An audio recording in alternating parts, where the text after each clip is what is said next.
week's Torah portion is Noach, or Noah, and it begins with the story of Noah. Now, I'm sure you all remember that story, the great flood and Noah having to build this ark. Let's take a look at what some of this can mean for us today. Okay, Noah lives in a very crazy world, a world that seems to have been turned upside down. People do evil and it's considered just perfectly fine. Sin is absolutely everywhere. Noah is a single righteous man. In fact, God tells us, Noah is a righteous man. He was pure in his way.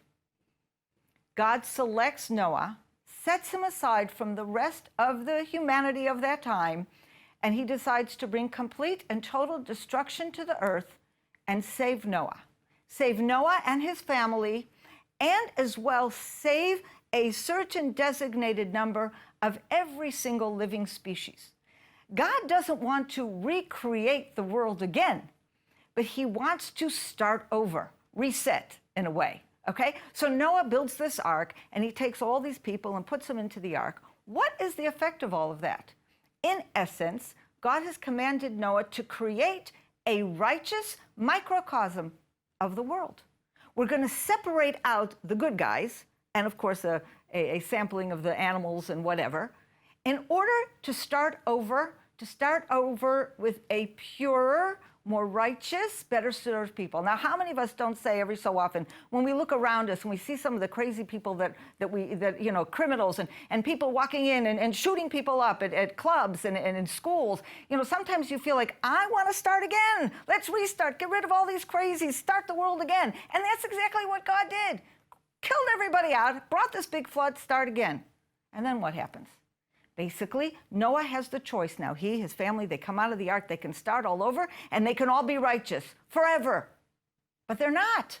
We're stuck with that same type of world again. What happens right after the destruction? I think even immediately, before Noah has a chance to even open his mouth, God realizes, you know what? I tried to do restart, but it really isn't going to work. He says to Noah, he says, I know that the nature of man is evil from his childhood. Now, some people have read that verse to mean, well, man is destined to be evil. That's not what it means.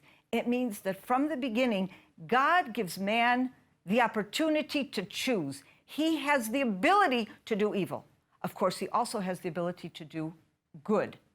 God made a choice, though. God made a choice, and that choice was to give us the choice. And he pledges to Noah and to all of us that he will never bring a destruction like this upon the world. He will never do a restart again. He gave us another chance now. He has Noah created his righteous microcosm, can start all over. What's the first thing that Noah does? He plants a vineyard. And what happens after the vines grow and he harvests the grapes? He makes wine, and then guess what? He gets drunk. And all kinds of nasty things happen as a result of his drunken stupor.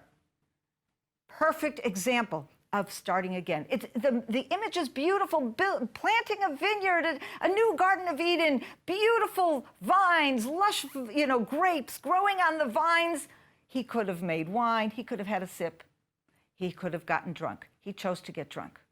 Every Friday night and Shabbat morning, we make kiddush on wine because we take the wine and we sanctify it. We choose to drink the wine to the glory of God, not to get drunk.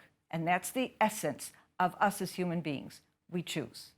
This is Sandra Osterbarris bringing you a few minutes of Bible from the heart of Biblical Israel.